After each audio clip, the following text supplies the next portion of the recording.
Thank you.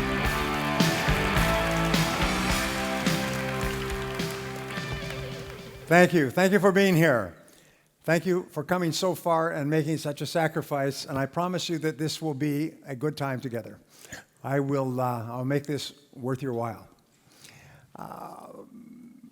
We are living in a very interesting economic time today, perhaps the most difficult and challenging economic time of our history. And this has always been a challenge for us as salespeople, is to sell against entrenched competition. So I'm going to give you some ideas today that I have shared with many people that have enabled them to double and triple their income. How many people here would like to double their income? If I can show you how, will you give it a try? Say yes. Yeah, okay. Well, I will give you several ideas that other people have used to double their income as we go along. In your life, you must always predict growth.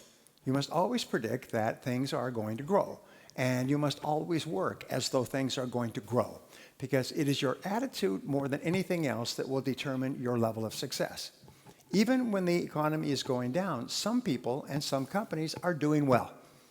Others are not, because sometimes they believe, well, the economy is bad, so we have to cut back and we have to reduce our activities. And others simply respond by becoming more busy and more aggressive. And that's very important for you and I. Well, many years ago when I started off, I did not graduate from high school, and I could only get laboring jobs. And my first laboring job was washing dishes in the back of a small hotel. And over time, I worked in construction, and I worked in factories and sawmills. I know a lot about sawmills. I worked on farms and ranches, and I worked on a ship in the North Atlantic. When I was 23 years old, I was working on a farm and sleeping on the hay in the farmer's barn. At the end of the harvest, I was uneducated, I was unskilled, and I was once more unemployed. And when I could no longer find a laboring job, like you, I got into sales. Sales is the ultimate default job in our society. Nobody goes forward into sales, as we fall back into sales when nothing else is working. It's like driving a car and backing up and hitting something. Whoomp! You get out to see what it is, and it's a sales job. And so we say, well, I will give that a try and see what happens. And sometimes your friends say, when are you going to get a real job? Because some people don't believe that sales is a real job. However, the 80-20 rule applies. 20% of people who get into sales realize that this is a great opportunity, that if you sell really well, you can earn more than a doctor or a lawyer or even a politician. You can make a wonderful living in selling, and you can fulfill all of your dreams. In the Western world, 5% of millionaires are salespeople who have sold all their lives for another company, but they sold a lot, and they earned a lot, and they invested the money carefully. So it's possible for you to achieve all your dreams in this field if you become good in selling. So I got into sales, and the only job I could get was knocking on doors, cold calling from door to door. And I had no training and no experience. The only thing I could think of was to work hard. At least it wasn't like working on a farm or working on a ship. It was clean work. So I was told that selling is not really a selling job. It's really a rejection job. And the more rejections you get, the more sales you'll make. This was the totality of my sales training. So I used to get up earlier and earlier each day so I could knock on more doors so I could be rejected more often. And I began starting at 6, 7, or 8 o'clock in the morning when people came to work, and I would knock on doors all day. And in the evenings, I would go out and knock on doors of homes and apartments. I would sometimes work 12 to 14 hours a day. I worked 30 days before I made my first sale. This is not a good way to live, I can tell you that. I was sleeping on the floor of a friend's apartment. I had one change of clothes. I would have to wash out my shirt in the sink at night. I had one tie which came off and clicked back on, and one pair of shoes which were too big for me. So when I walked, it was like walking with swim fins. Ka-plop, ka-plop, ka-flop, ka-flop. And I had to lean forward so my shoes didn't fall off. If I ran, my shoes would fall off. So this was my start. And after about 6 months of knocking on doors and earning just enough to stay alive, I noticed that there was one man in my company who was earning 10 times as much as anyone else. And he wasn't even working very hard. He would start work at 9 or 9:30. He would go out, or a client would come into the office, or he would go out and visit a client. He would have lunch with another prospective customer.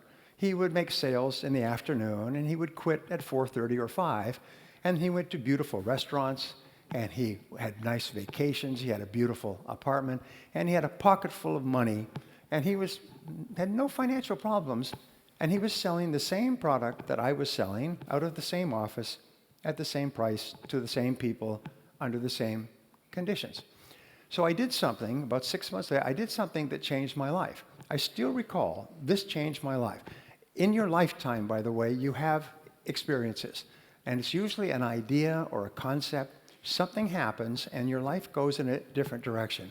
And this was the transforming moment for me. I took a deep breath and I asked him, what are you doing differently from me? Why are you making so many sales? And he said, well, show me your sales presentation and I'll critique it for you. I said, my what? He said, your sales presentation. I said, you show me yours and I'll show you mine. Because I didn't have a sales presentation. I was doing what I call the blah, blah sell. I would find a prospect and go blah, blah, blah, blah, blah, until they would start looking at their watch and looking away, and say, thank you very much for coming in. Let me think about it. Call me back next year, maybe, or leave me some information. And I would go from place to place and get the same response. He said, no. He said, there's a process, a logical process of selling. And the process has 7 steps. And the first step is to prospect and to speak to the right people. The second is to build rapport and trust with those people. The third is to ask them questions and identify their needs accurately. The fourth step is to make a presentation and show them your product.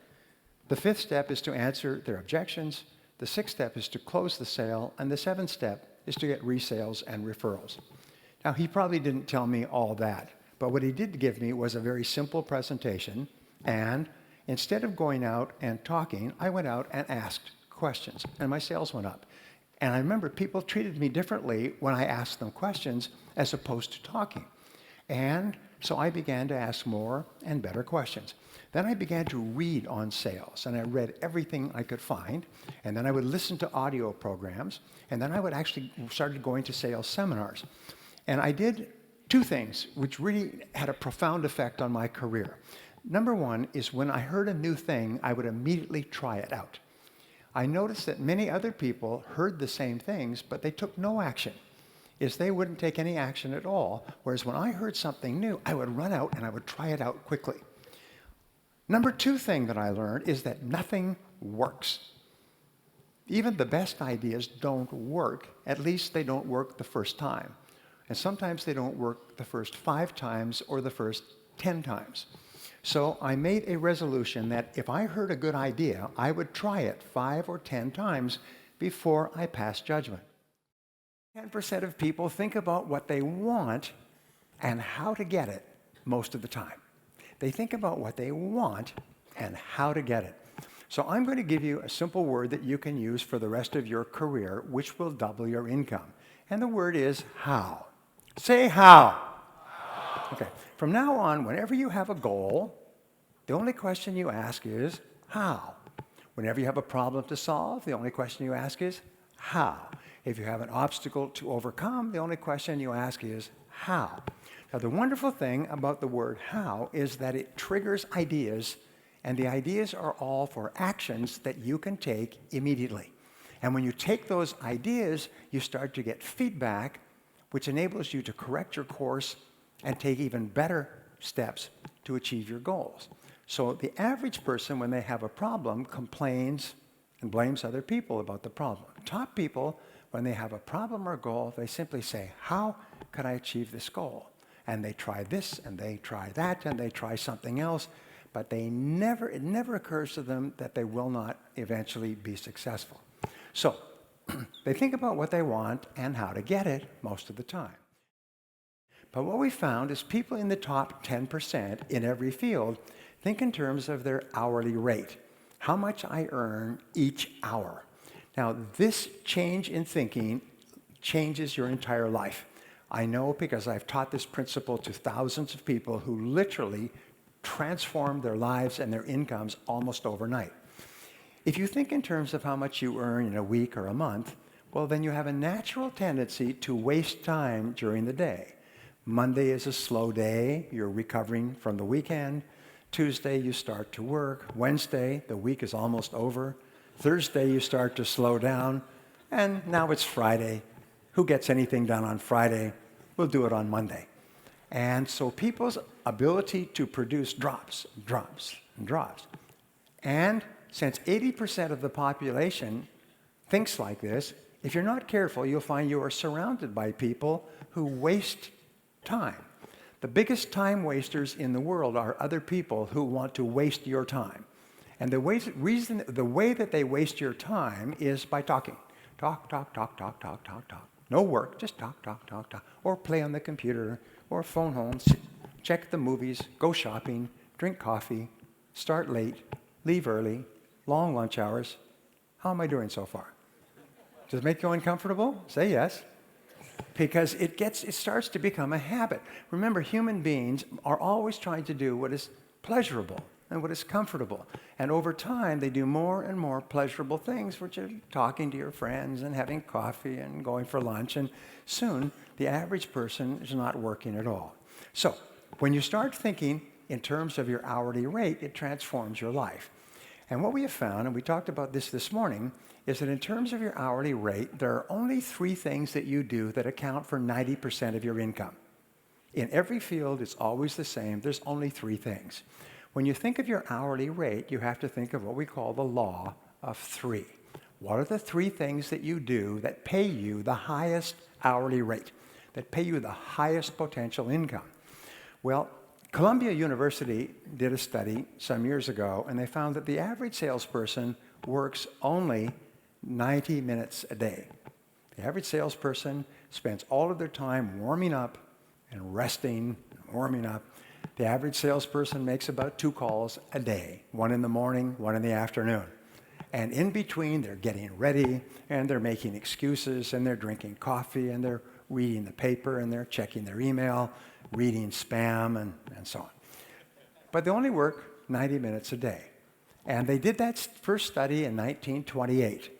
They've upgraded the study year after year. The latest one was about 2008. Average salesperson still works 90 minutes a day. And so all sales incomes are diluted down to 90 minutes a day.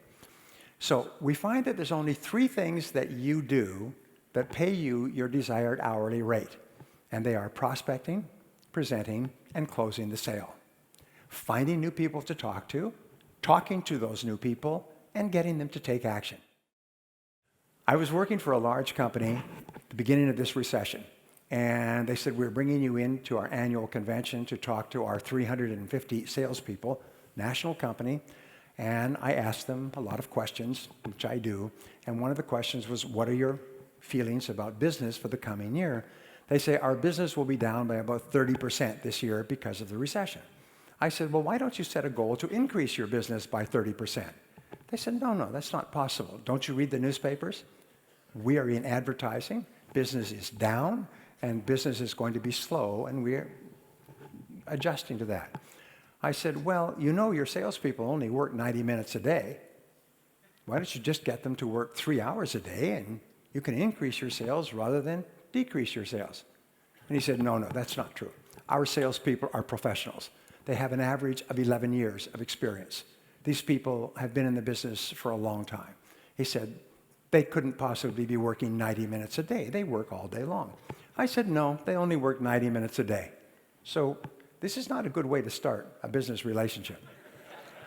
So he said, I've never heard that number. I said, well, unfortunately, it's true. I said, I have a suggestion for you. At this seminar, why don't we hand out stopwatches to all the salespeople, and I'll explain this principle, and then we'll track their workday. So at the seminar, I introduced them to a stopwatch. It costs maybe 5 or 10 euros.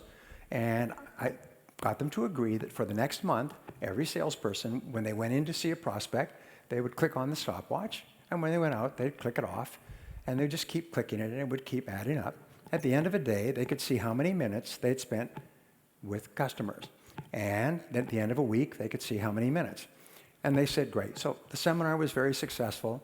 And I also said one other thing to this group. I said, you know that 80 or 90% of your prospective customers have never heard of you. They do not know that you exist. They do not know that your product or service can help them. They have no idea. So you can never approach your entire prospect market. So a month after the seminar, about 5 weeks, I got a letter from him. And it said, dear Brian, he said, I'm writing to thank you for your seminar. He said, I have to apologize. He said, the salespeople reported their numbers from the stopwatches at the end of 30 days, and we found that the average salesperson was spending 90 minutes and 42 seconds a day with customers. He said they have all agreed to increase that to 180 minutes. He said, our sales are going up at a faster rate than ever before. This recession is not affecting us at all. A year later, he wrote back and he said their sales were up 30% over their best year in history because the salespeople started calling on people they'd never called on. Natural tendencies to keep calling back on your old customers. They started calling on new prospects and spending more time doing it. Well, what I do is I call this face time. I call it the critical measure of your success, is how much time do you spend face-to-face with customers? And that's the key to the stopwatch idea, is if you can increase or double the amount of time you spend face-to-face with customers, my promise to you is you will double your income. You see, you cannot control where the sale is going to come from. You cannot control the sales result, but you can control one thing. You can control your sales activities. If you control your sales activities, you put yourself under what is called the law of probabilities. The law of probabilities says that by doubling the amount of time you spend face-to-face with customers, you double the probability that you will increase your income. And so you have total control over your income. Just go and call on more people. Just spend more time face-to-face. If somebody calls you in the office, they should never be able to find you in the office. Do you know why? Because there's no customers in the office. The customers are outside the office. I have a good friend. His name is Frank Pasetta. And Frank Pasetta started off as a junior salesman with Xerox many years ago. And he was a very good salesman, and he wanted to be a manager. And so he applied to be a manager. And they said, no, we have no positions available for sales management. He said, I will take any position at all because I want to teach my ideas to salespeople. And so finally they said, an opportunity has opened up in the Cleveland office, Cleveland, Ohio.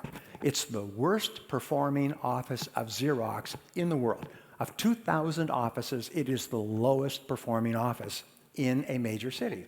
So if you will move, and he lived in California, nice place to live. If you'll move to Cleveland, which is called, in English, it's called the Mistake on the Lake. It's an old industrial town on Lake Superior. They call it the Mistake on the Lake. If you will move there, we will make you a manager. So he said, I'll do it. So he packed up his family, drove across country, and there was a notice that the new manager was going to be in the office, and he wanted to hold a sales meeting at 8 o'clock Monday morning. So 8 o'clock Monday morning, he's there waiting, and one or two salespeople of 32 altogether came into the office, and then one or two more, and they're smoking cigarettes and drinking coffee. And by 8:30, the sales team was there, and they've destroyed every sales manager they've ever had, and this was just what we call raw meat, because they were going to destroy him as well. So he said, ladies and gentlemen, he said, thank you for being here. I am your new sales manager, and I want to ask you a question. What is it that you don't see in this office? And so they looked around, maybe he'd taken a painting off the wall or something. They said, we'd give up. He said, you don't see any customers. And you are salespeople, and your job is to be with customers. You have leads. Now, go out and see customers. This sales meeting is over. Everyone out, out, out. And he herded them out like cattle, herded them out the door. I know because a friend of mine who was in this office at that time told me that this story is perfectly true, and he wrote about it in his book. So they were all out, and they went out to the hallway, and they said, what do we do now? They're not used to spending much time with customers, so they said, well, let's go across the street and have some more coffee. And some of them said, well, I think since I'm already out, I'll go and call on customers. So the next day, they came back, and he had announced there would be a sales meeting every morning at 8 o'clock. The next morning, they came back. This time, they were a little bit more punctual. And they came in, and all the desks and chairs were gone. He'd had a moving company come the night before and move them all away. And so they were standing up. And he said, now, you notice there's no desks or chairs. Yeah, so we're going to have our sales meetings standing up. Over here, there's 3 offices which have locks on them with desks and chairs. So if any of you bring a customer in to talk to, you can sit in one of these offices. But since you won't be spending any time in the office anymore, you won't need a place to sit. And this sales meeting is now over, so out, go and call on customer. Well, this was his strategy. In the next 30 days, of the 32 salespeople, 12 quit. They told him that he should go and multiply by himself. I don't know if we have that expression in Finnish. Some of you didn't get that, but some of you did. All right. And the others, though, started to make more sales. And since they're highly commissioned, they started to make more and more sales, and they started to get really motivated by making sales. And then he began to have a sales training lesson every morning, and talk to people and work with people and go out with people and come back in with people, and the sales went up. Within a year, within 1 year, it was in the top 500 offices in Xerox. Within 2 years, it was the #1 office in Xerox. The salespeople in that office were earning more per person than any other office in Xerox worldwide. People who worked with him, who I have met, still talk about those being the great days. And the only strategy was forcing salespeople to go out and spend more time face-to-face with customers. And you can do that yourself. You can be your own sales manager and use the one infallible, totally controllable strategy in the world: spend more face time. Human beings are very much, they have what is called a cybernetic guidance mechanism, like a guided missile. A guided missile is fired at the target, and even if the target moves, the missile takes feedback and adjusts its course and hits the target. You have a cybernetic mechanism where you are learning. You are a learning machine. The more activities you engage in, the faster you learn. And pretty soon you become so smart that you can hit the target almost every time. I've worked with people, great stories, who were making 1 sale out of 10. That means that they were getting rejected 9 out of 10 times, but they kept on, kept on. When they learned proper sales techniques, they started to make 2 sales out of 10, 3 sales out of 10, 4 sales, 5. One gentleman in my course came back the following year. He was making 9 sales out of every 10 calls. His income went up several hundred%. He went from living in a small house to living in a large house. He'd been in sales for about 12 years before he learned how to sell professionally, and his sales exploded because you can't get worse at selling by doing it. You can increase the percentages, but the way you do it is you collect more no's. So your job now is to see how many no's you can collect each day. Just be polite, be friendly, be charming, as you already are, I'm sure, and just collect no's all the time. The more no's you get, the more successful you'll be. I taught this to a company recently, and they were using telemarketers. And they would start at about 8:30 in the morning, telemarketing, but the telemarketers would get burned out. Most telemarketing shifts are only 3 or 4 hours because telemarketers get burned out psychologically from all the rejection they get. So they put in a little contest. They had a gift certificate for lunch, and whoever got 10 no's first in the morning after they started would get a free lunch paid for by the company. But nobody could start until 8:30. So they'd wait. At 8:30, they'd go ding, everybody would start diving. And they would start dying and get as many no's as they can. And finally, one person would get 10 no's. Usually took 20 or 30 minutes, and he'd ring a bell, ding, contest over, he would win this prize. And then somebody else would come back and say, well, I would have won, but somebody wanted to buy. And it took up all my time. And after that, they would laugh all day long, and they would start to work whole 8-hour shifts. All their incomes tripled, quadrupled, because the no motivated them. When they heard the word no, they would laugh. And it's one of the most important studies that I've seen. I want to pass this on to you because it's a guarantee to double your income or more. What they found is they studied people who, over the course of their careers, had moved up to the top and become the presidents of major businesses, the biggest businesses in the world. And they asked, why are these people so successful when they started off with many thousands of people? About 1.5% of the population graduates from university and starts in the workforce each year. So at the beginning of each year, they line up like a marathon, and everybody's starting work for the first time, and then the race is on. And then over the years, some people get way ahead in the financial race, the majority stay in the middle, and a lot of people fall behind. So they went back and they studied the life career of these people to find out how these people got to the top. By the way, one of the most important things we do in life is study successful people and find out how they got there so we can follow their tracks. Well, here's what they found in 25 years of research at the University of Florida, and they boiled it down to a single concept called deliberate practice, which means not accidental or occasional, but deliberate, focused practice of a skill. They found that these people had this one quality, just one, is what they would do is at each stage of their career, they would ask, what one skill will help me the most to move ahead now at this stage of my career? If they were working for a large company, they would go to their boss, or they would ask their coworkers, or they would just think themselves. They would look at the top people and say, what are the top people really good at?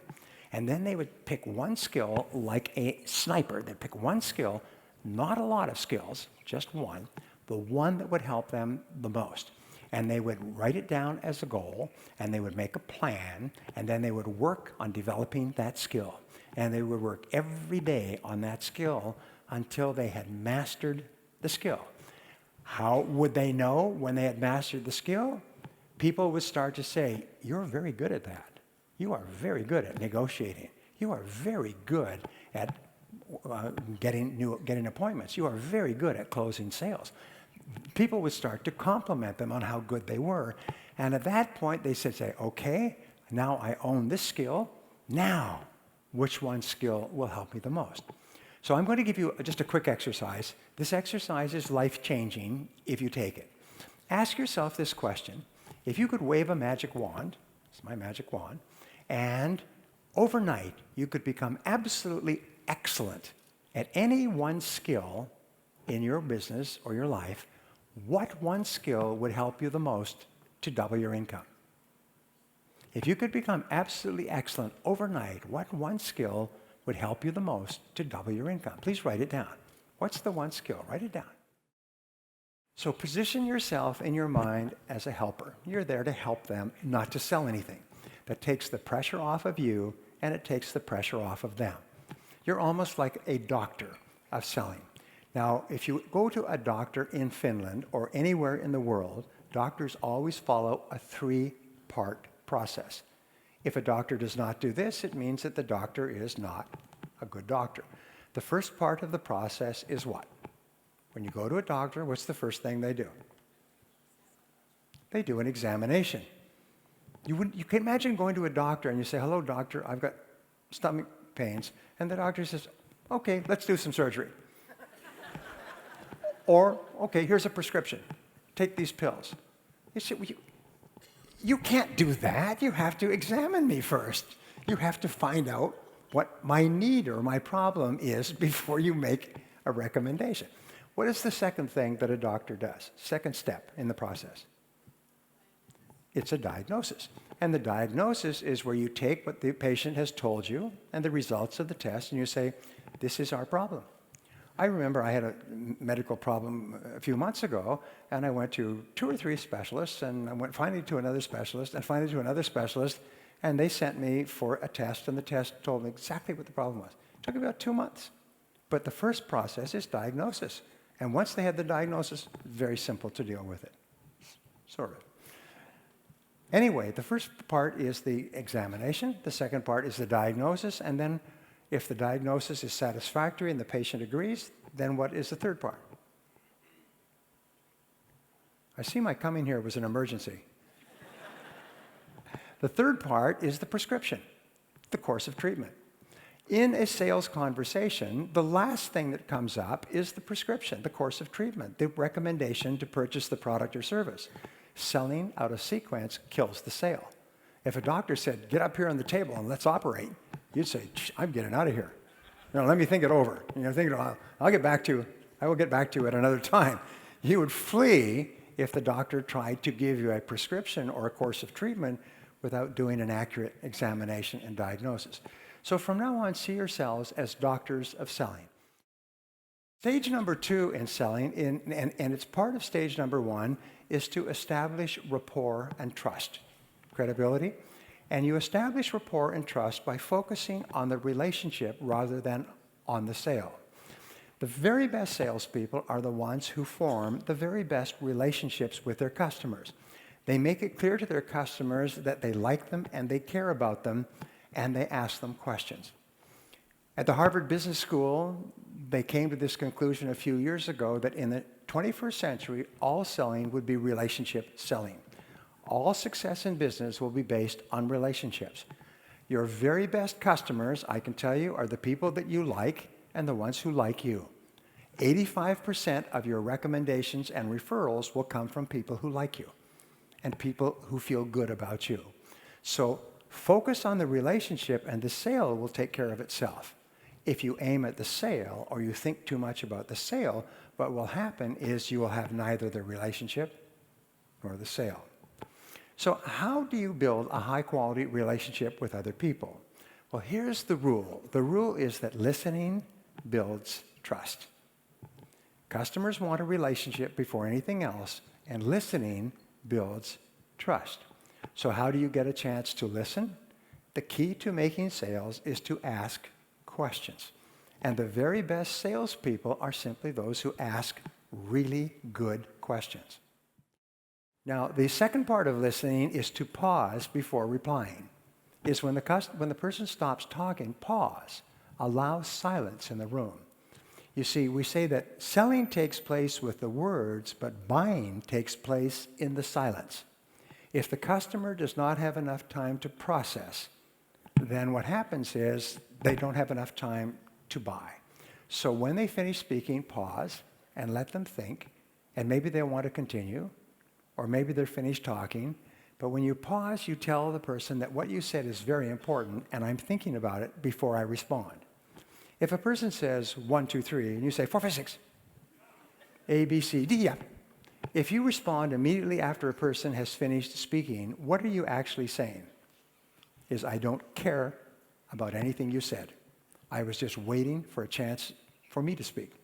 But when you pause, you tell the person that you really care about what they're saying. Step number 3 in listening is to feed it back in your own words, is to question for clarification. Never assume that you know what the customer really means. The most powerful words in sales in every language are the words, how do you mean? Or how do you mean exactly? I'm doing this, or I'm doing that, or I want this, or I want that. Well, how do you mean exactly? It costs too much, or I can't afford it. How do you mean? Whenever you ask the question, how do you mean, the customer will expand and give you more information. And then you can say, well, how do you mean exactly? Every time you ask the question, the customer will tell you more information. They'll express themselves. They'll give you more information that you need to make a sale. And each time you ask a question, you get a chance to listen, and listening builds trust. The fourth key is to feed it back in your own words. Is don't just jump in with an answer. Say, well, let me be sure I understand what you're saying.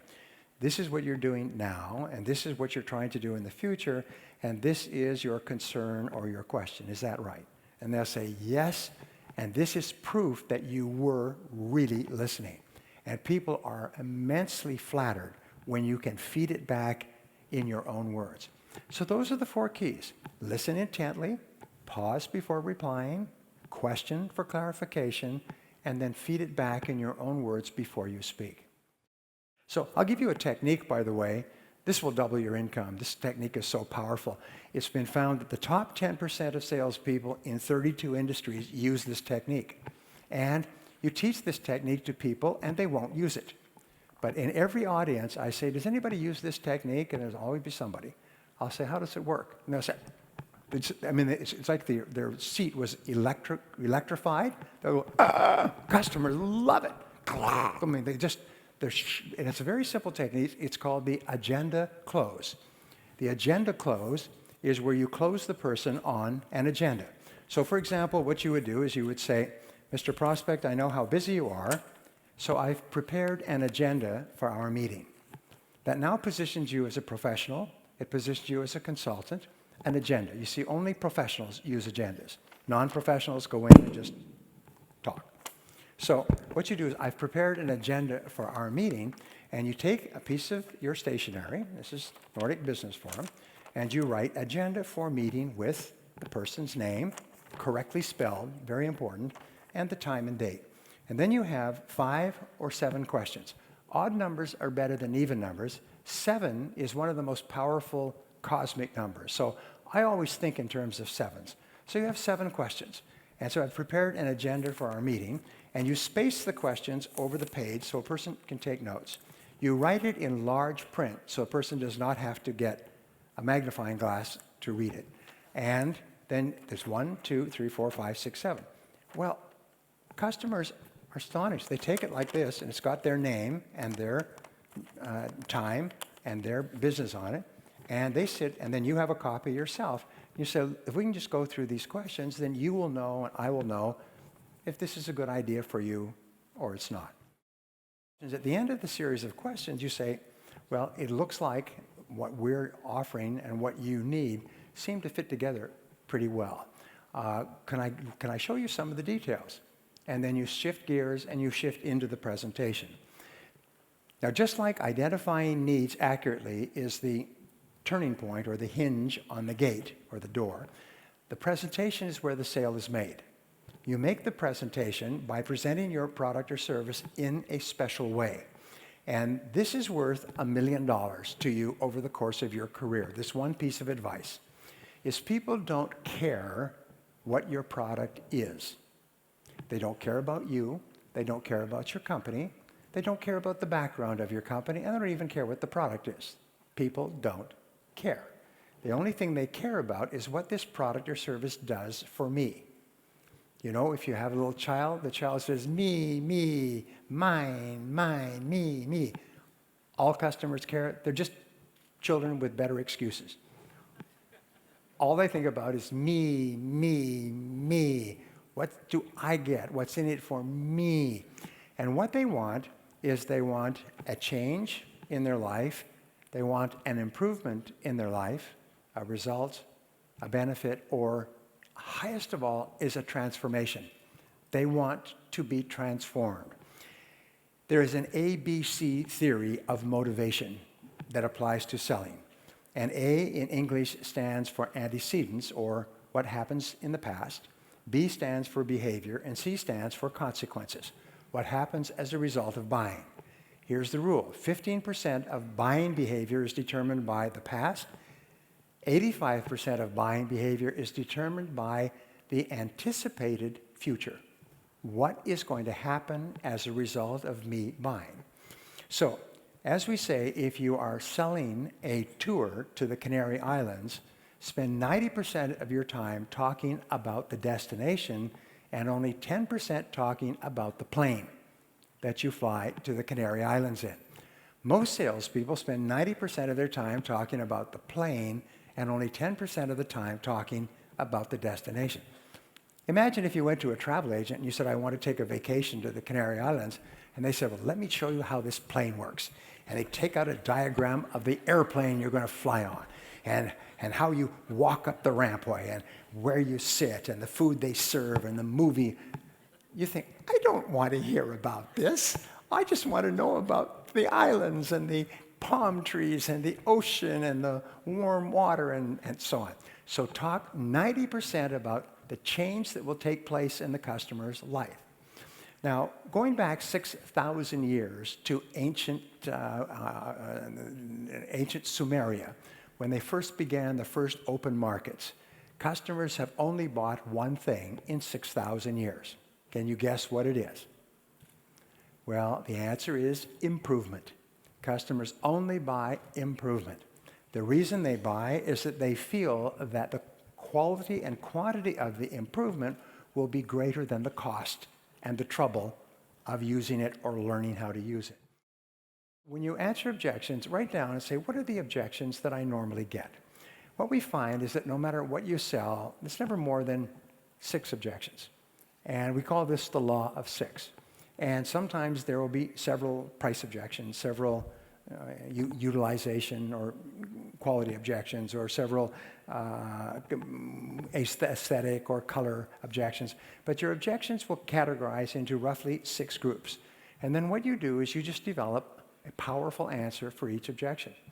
I've known salespeople who've gone from knocking on doors to earning more than $1 million a year because they became brilliant at answering objections. The top salesman in the world for many years was a man named Ben Feldman, Guinness Book of Records. And he answered objections so beautifully that he would give courses and people would sit on the floor like children around a campfire. And he would say that when the prospect says this, here's the answer. People went out and made millions of dollars in sales because they learned how to answer objections the way Ben Feldman did. So think of every objection you get and say, what's the very best answer for this objection? And so when the customer brings it up, you say, oh, that is a good question. And you answer it with your pre-prepared answer, and the objection just disappears, like cigarette smoke. If you're getting objections, we say there's nothing wrong with losing a sale because you could not answer an objection. But it is unforgivable to lose a sale twice because you still have not found an answer. If you don't know how to answer a particular objection, whether it's price or quality or something else, ask other people. What do you say when the customer says this? In your office, someone has come up with the right answer. Call the top salesperson in your industry, even in another company, and say, what do you say when the customer says this? And if there's an answer, they'll say, this is what we say. But you must find out the answers. Part number 6 is closing the sale. And closing the sale is simply, I'll give you the simplest of all closing techniques. It increases people's sales by 5 or 10 times, and it's called the invitational close. The invitational close says that when you have made your presentation, you ask the customer this question: how do you like this so far? If the customer says, well, it looks quite good, you say then, why don't you give it a try? Why don't you give it a try? When you ask a customer the invitational close, most powerful closing technique ever discovered, why don't you give it a try? The customer can only say, well, sure, I'll give it a try. Or they can say, well, no, in which case you ask, why not? Why not? Now, a second closing technique is called the reverse close. And when a prospect says, why don't you give it a try, and the prospect gives you an answer, you say, if we could take care of that for you to your complete satisfaction, would you give it a try? So you say, if we could, would you? If we could satisfy you on that, would you take it? The prospect says, yes, if you could satisfy me. You say, then what would it take to satisfy you on that point? The most important word in life for success, the most important word in sales is the word ask. Ask politely, ask confidently, ask warmly, ask charmingly, but ask for what you want. Ask the customer to take it today. Ask the customer, invite them to buy. Ask them why they're hesitating. But don't be afraid to ask. Remember, before you ask, the answer is probably no. If after you ask, the answer is still no, you've lost 10 seconds out of your life. So don't be afraid to ask. And the more you ask politely, ask confidently, ask courteously. The more you ask, the more confident you'll become, and the more sales you'll make. The last point has to do with getting resales and referrals. And resales and referrals are really the key to your future. And the way that you get resales and referrals is you ask for resales and referrals. Do you know anyone else who might be interested in this product or service? And always ask your happy customers if they'll give you the names of additional people. As I say, the most important key to success in selling is to ask. So let me wrap up with just saying this. IBM did a study when they got into trouble in the 90s, and they paid $3 million for a major accounting firm to come in, or major consulting firm to come in and study their company nationwide. And the accounting firm came back and said, "We have found the reason for your problem." And they said, "Well, what is it?" They said, "Low sales." They said, "Yes, we know that. What's the solution?" They said, "High sales." And they said, "Well, thank you very much, but this company, it's called McKinsey & Company, but one of the best management consulting companies in the world, they always have an answer, and the answer always works." They said, "The answer is to get more of your people out into the field, face-to-face with your customers." So IBM had 400,000 staff. They took 100,000 engineers, they put them through a crash course in selling, and they put them out on the street calling on those 80% of customers that nobody had ever called on. And IBM in 1 year turned around like a great ship in the ocean and became one of the most successful businesses in the world. So the last piece of advice I can give you is to get out there, spend more time face-to-face with more customers, and don't be afraid of the word no. Thank you very much.